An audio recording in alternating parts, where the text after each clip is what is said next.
Jack and the Beanstalk. In a quiet village long ago, a poor woman sent her son Jack to the market to sell their milk cow so that they could have food to eat. On the way, Jack met a strange man who held out 5 beans and said, "Give me your cow, and I will give you these magical beans that will bring you more fortune than you could imagine." Jack eagerly exchanged the cow for the magical beans. When he came home, his mother gasped, "You gave away our cow for a few beans? How will we eat now?" she cried, and threw the beans out the window. The next morning, where the beans had fallen, an enormous beanstalk rose from the ground all the way into the clouds. When Jack saw it, he was so excited that he climbed it up and up until he reached the very top. Above the clouds, a beautiful land spread out before him. Not far away stood a great mansion. Suddenly, a fairy appeared next to him. "Jack, inside that mansion lives a terrible giant who stole this kingdom for himself. Go there and take back what never belonged to him," she said, and vanished. The fairy's words made Jack feel bold, so he followed a path that led right to the front door. Outside the door was the biggest woman Jack had ever seen. "Please," Jack said, "I don't have anything to eat. Could you help me?" The giant woman looked down at tiny Jack and felt sorry for him. "Yes, but we must be quick. If my husband finds you, he will eat you in one bite." She brought Jack into the kitchen, but soon they heard the heavy steps of the terrible giant coming down the hall. The giant wife snatched Jack by the collar and hid him in an empty kettle. "Fee, fi, fo, fum. I smell the blood of an Englishman. Be he alive or be he dead, I'll grind his bones to make my bread," the giant boomed. "Don't be silly," the wife said. "You're just smelling the oxen we had for breakfast." The giant glared around the room and grumbled, "Fetch me the money bags." He began counting his gold coins, and there were so many that he nodded off before he finished. Jack grabbed the money bags, ran out of the mansion, and hurried back down the beanstalk. The gold coins made Jack and his mother rich, but after a while, Jack made up his mind to climb up the beanstalk again. Jack snuck inside the mansion and hid himself in the oven while the giant's wife was looking away. Soon enough, he heard the terrible giant yell, "Fee, fi, fo, fum. I smell the blood of an Englishman." "It's just breakfast that you smell," the giant's wife replied. So the giant told his wife to bring him his golden harp and their hen that laid golden eggs. "Lay," the giant told the hen, and a golden egg plopped onto the ground. "Sing," the giant told the harp, and it played a lullaby so sweet that the giant fell asleep in his chair. Jack jumped out of the oven, picked up the hen and the harp, and ran. But the giant woke up and saw him. The giant chased Jack all the way to the beanstalk, but he tripped over a boulder and fell. Jack had just enough time to climb down the beanstalk and get his axe. With 2 great swings, Jack chopped the beanstalk in 2. The beanstalk toppled over, and the terrible giant along with it. With the hen and golden harp, Jack and his mother never worried about food again. They lived happily ever after. The 3 Little Pigs. Once upon a time, there were 3 little pigs who lived with their mother. They grew and grew until they were so big that the time came for them to move out and build houses for themselves. The first pig was lazy. He built his house out of straw as quickly as possible. One day, a big, bad wolf knocked on the door. Little pig, let me come in," he said. "Not by the hair on my chinny chin chin," replied the pig nervously. "Then I'll huff, and I'll puff, and I'll blow your house down," growled the wolf. He blew so hard that the straw house flew away. The poor pig ran as fast as he could to his brother's house. The second pig's house was built out of sticks and slightly stronger. The big, bad wolf knocked on his door. Little pigs, let me come in," said the wolf. "Not by the hair on our chinny chin chins," the pigs shouted. "Then I'll huff, and I'll puff, and I'll blow your house down," said the wolf. He blew so hard that the house of sticks fell down. The two terrified pigs ran as fast as they could to their last brother's house and slammed the door. This third pig, who was more patient and careful than his brothers, had built his house out of bricks. The big bad wolf knocked on the pig's well-built door. Little pigs, let me come in," said the big bad wolf. "Not by the hair on our chinny chin chins," cried the pigs.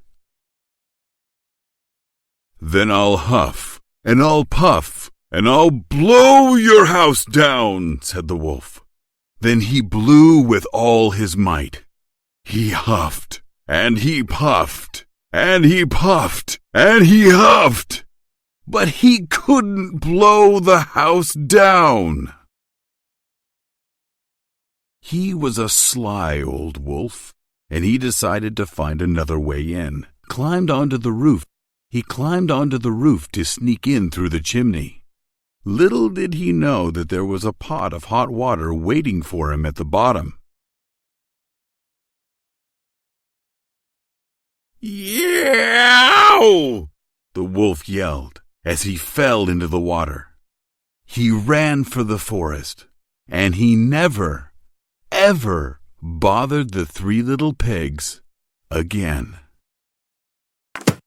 Og and the Beanstalk. It wasn't long after Og was born that he started to realize he was different. When he was only 3 years old, he was too big to sit at the dinner table. His legs were as tall and as thick as tree trunks. Soon, Og grew so big that people started to fear him, screaming and scrambling away when they saw him. He spent his lonely days strumming his mother's harp and watching the sun rise and set on the cloudy kingdom. Og's lonely heart became hard as a rock. He made a home far away and kept only one hen and a bean garden to live on. One day, a beautiful fairy appeared. "So you are the terrible giant," she said with a smile. "Life has been cruel to you, but I will give you fortunes beyond your imagination. In return, I ask only for 5 beans from your garden." "Fee, fi, fo, fum," Og said, and gave her the beans just so that she would go away. "Leave me in peace." The fairy reached for the Og's harp. When she touched it, it turned into gold and started playing by itself. Then she stroked the hen's feathers, and out of it plopped a golden egg. Og barely got a gasp out before the fairy disappeared. Og's luck changed. Not long after, he met a lovely giantess, and together they built a mansion to live in, far away from the people who were unkind. On a fine morning, Og came into the kitchen. He smelled something strange in the air. Fee, fi, fo, fum, I smell the blood of an Englishman, he wondered aloud. But when his wife called it silly, he shrugged and set to counting the coins they had earned. Soon, he nodded off in his chair. When he awoke, the money was gone. He looked everywhere but couldn't find a trace of it. A long while after, Og walked into the kitchen and smelled a familiar smell. Fee, fi, fo, fum, I smell the blood of an Englishman, he said, but his wife told him that he was imagining it. Og still had a feeling something was out of place. He thought he needed to calm down, so he played the magic harp and petted his hen. Barely a minute passed before he fell asleep. Suddenly, Og woke up. He saw a tiny boy running out the front door, carrying his hen and harp. Og jumped out of his chair and chased the thief, but he stumbled over a boulder and lost him. Eventually, Og came to a huge beanstalk. He peered down the hole and saw another land far below. The fairy appeared once again. You have lived such a comfortable life in your mansion. You have forgotten all about me, she said. Now you see how powerful I am. What was given can also be taken away. Og wasn't discouraged. He climbed down the beanstalk after the boy, but the stalk began to teeter this way and that. With a crack, the beanstalk fell from the sky, and Og with it. When he hit the ground, it shook like an earthquake. Dizzy, he looked around at all the villagers who were watching him. Fee, fi, fo, fum, he said. Oh! To Og's surprise, the villagers welcomed him and bandaged all his bumps and bruises. He even met the boy who had stolen from him, whose name was Jack. When Og learned that Jack and his mother had been hungry and poor, he forgave the boy. Og always wished that people had given him a second chance.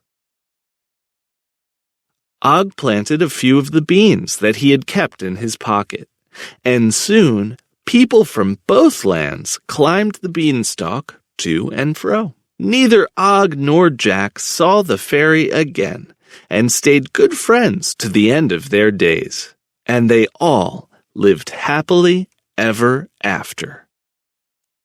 The Goby and the Shrimp. The watchman Goby and the pistol shrimp are small animals that live in the ocean's coral reefs. The Goby and the shrimp are quite different from one another. For instance, the shrimp has 5 pairs of swimming legs and 5 pairs of walking legs, but the Goby has 8 fins and no legs at all.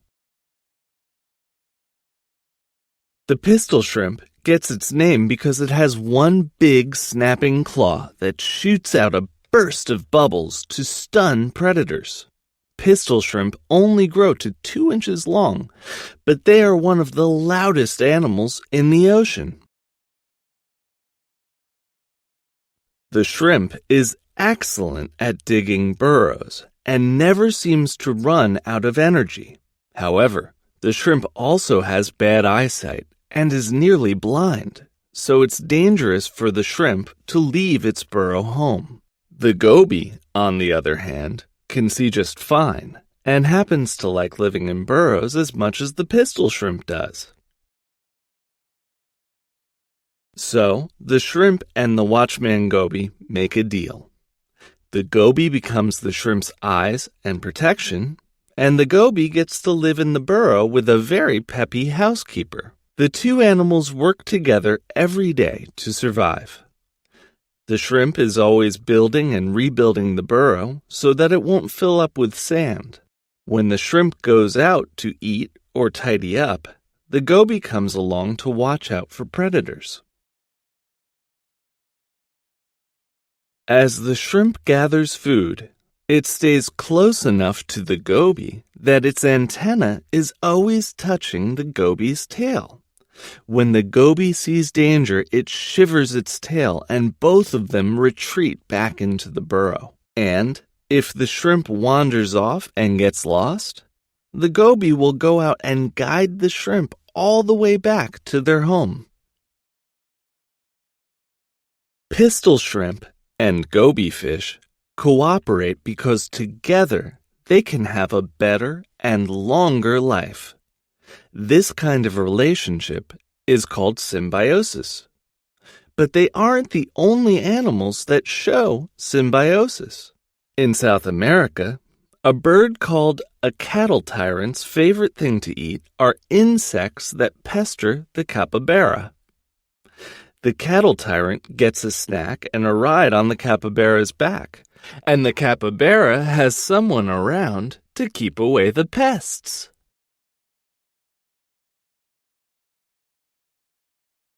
Langur monkeys and spotted deer also help each other in nature. The monkeys go from treetop to treetop, eating the leaves and allowing some to drop to the ground. The spotted deer follow the monkeys and eat the leaves they've dropped. Spotted deer can see, smell, and hear better than their monkey partners. When the langur monkeys forage on the ground and the deer sense danger, the deer stamp the ground with their hooves so that the monkeys can climb back to safety. Nature has created some great partnerships. These symbiotic creatures know how to stick together. Norman the caterpillar. Norman was a caterpillar. He was content with his daily routine. He woke up on the walnut tree, ate leaves until he was full, and spent the rest of the day inching along, in no hurry at all.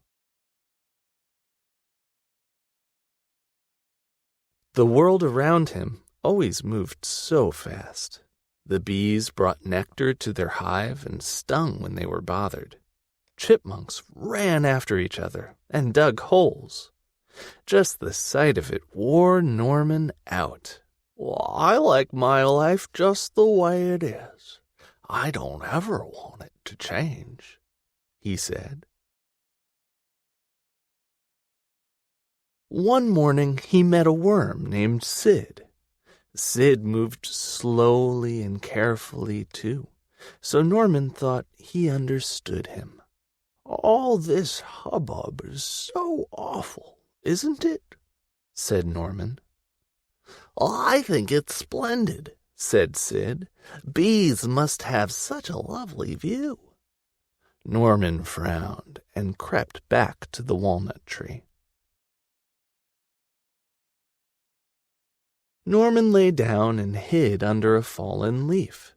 Then he spun a warm blanket of silk around him, shut his eyes, and slept for a long, long time. When Norman finally woke up again, he felt different. He broke open his cocoon and wiggled out. In the evening light, he saw his body. He was covered in a furry white coat. He waddled forward, but every step felt strange and off balance. A gust of wind came and nearly blew him over. All Norman wanted was for everything to be normal again, but he knew it never would be.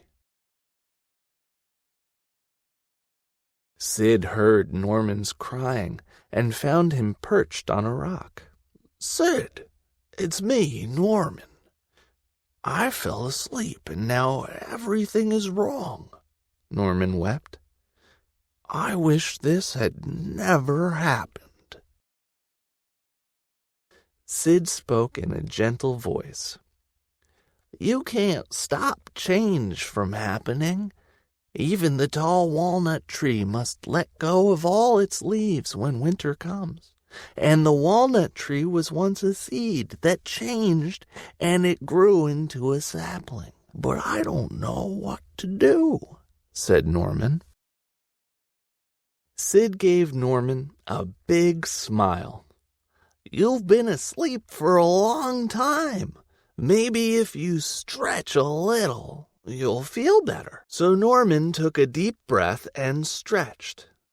Out from his back sprung two beautiful wings.